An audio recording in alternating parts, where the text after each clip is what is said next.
What's going on, guys? This is your boy Chimpact bringing guys another strategy decks. This is going to be the second one for Sun and Moon. I uploaded one with Tapu LELE yesterday, so be sure to check that out. I'm also going to be using a different format for this one, so let me know if you guys like it better. I'm going to be revealing the movesets in total instead of move by move, so let me know if you guys like that in the description below. So taking a look at Tapu LELE, its ability Psychic Surge prevents high priority moves from being used, so moves for 5 turns that have priority Sucker Punch, Bullet Punch, Quick Attack cannot be used, even Prankster Will-O-Wisp or something like that. And increases the power of psychic type attacks. It has Psychic Fairy Stab, so that's very, very good. Its defenses aren't really too good. HP and defense not the best, but still relatively can take some hits. Special attack is the thing that stands out the most with 130. Speed is pretty average, but you can work with it. And special defense is very, very good. But unfortunately, because of the HP stat, you still really can't take advantage of that. So Tapu LELE, with the Psychic coverage, it's very, very good. Because the thing that Psychic is immune to is dark, and you can hit those dark types super effectively with your other stab, which is fairy. So that's really, really good, as well as the fact that this is the only Tapu that can really take advantage of its stab fairy coverage, because the other Tapus don't really have strong physical fairy type coverage. They don't learn play rough. Tapu Koko and Tapu Bulu do not learn play rough, and Tapu Fini is kind of a passive Moonblast user, so you can't really take advantage of the fairy stab there because it's not very powerful. So with Tapu LELE, it's very, very strong. You gotta abuse the Psychic coverage that you have, because Psychic, this 130 special attack with Psychic Terrain, it hits things so hard. So the first moveset that we're gonna take a look at is the Calm Mind offensive set. So you want to go with max speed, so you can outspeed Adamant base 100 Pokemon, and at least speed tie with other Tapu LELEs, because this thing hits very, very hard, and you don't want to be on the other side of the spectrum against a Tapu LELE, and they're faster than you, because they're just going to OHKO you, and you can't really do too much back because you're just getting OHKO'd. Even though it has good special defense, if you are a little bit weakened, Tapu LELE will kill opposing Tapu LELE, even if you're timid nature. So you primarily want to go with Life Orb as your item, but Leftovers is an option in case you want to last a little bit longer. But like I said, you trade a lot of power when you go from Life Orb to Leftovers, so keep that in mind when you are choosing your item. So this thing is pretty much a Mega Gardevoir without having to use a Mega Stone.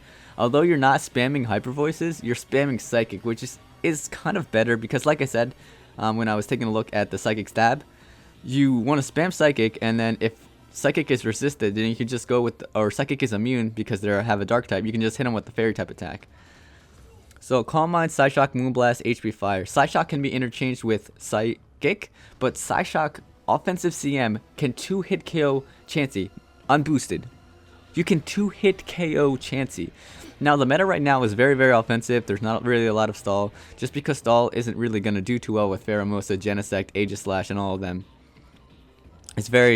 You can't really use stall, but as soon as Pheromosa, Genesect, and Aegislash get banned again, there's going to be more stall, so a set like this is going to be pretty effective against those Pokemon. And so Psyshock is probably going to be the preferred moveset. Psychic is probably better now, but Psyshock will be better later on when those Pokemon do get sent to Ubers. Moonblast obviously just to have more fairy coverage, and then Hidden Power Fire to deal with Scizor. Scizor can't really hit you because they can't use Bullet Punch, even though Bullet Punch is super effective because of Psychic Terrain, which prevents them from using Bullet Punch. And Hidden Power Fire also hits Ferrothorn and Kartana. Unfortunately, Kartana does outspeed you, so you're going to have to hit that thing on the switch with an HP Fire instead of just Psyshock and then into HP Fire, because you're just going to die to a hit because that thing has like 180 attack stat.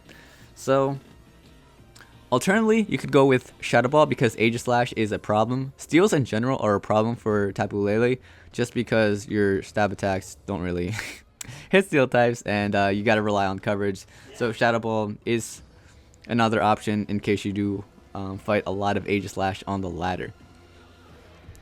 And yeah, Hidden Power Fire just for Scizor. This, like I said, this moveset is for the future, not really right now, because this meta is so offensive. So keep that in mind. Psyshock and Psychic and Shadow Ball are probably better than Psyshock and HP Fire right now. So moving on, we're going to go with the Revenge Killer. Timid nature, of course, and same spread. So Choice Scarf with Psyshock, HP Fire, Moonblast, and Focus Blast. HP Fire for Scizor, and Focus Blast is mainly to deal with Heatran. So the thing about Psychic Terrain is you are a very, very good revenge killer because you are immune to priority. So you outspeed opposing Tapu Koko and can kill them with Side Shock. Unfortunately, you got to get the train up, and if they know your Scarf, they're going to switch out. And without the train, you probably don't deal enough damage with Side Shock to kill it. So you do need a little bit of prior damage to KO opposing Tapu Koko.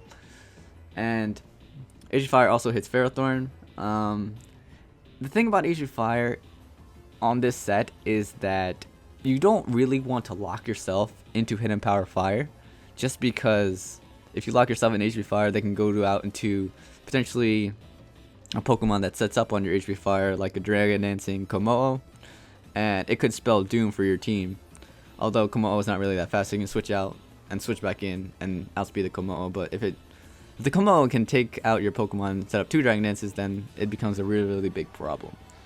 So, yeah, Psychic Terrain Scarf is very, very good, and it's a very, very good revenge killer.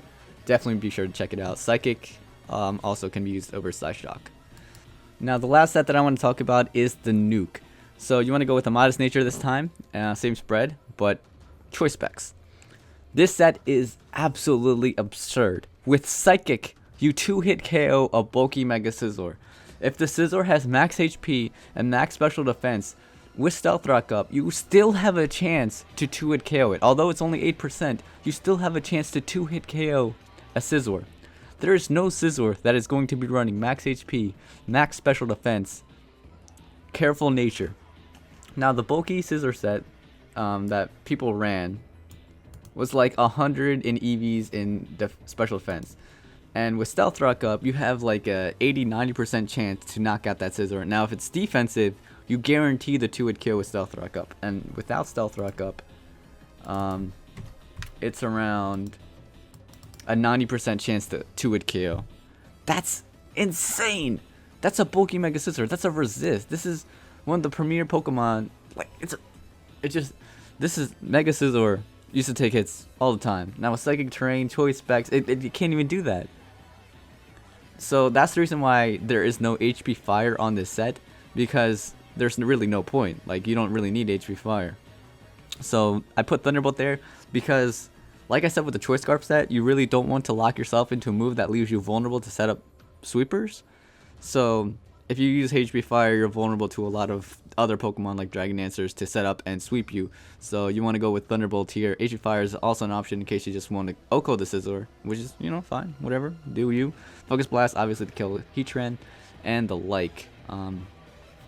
Other just Steel types.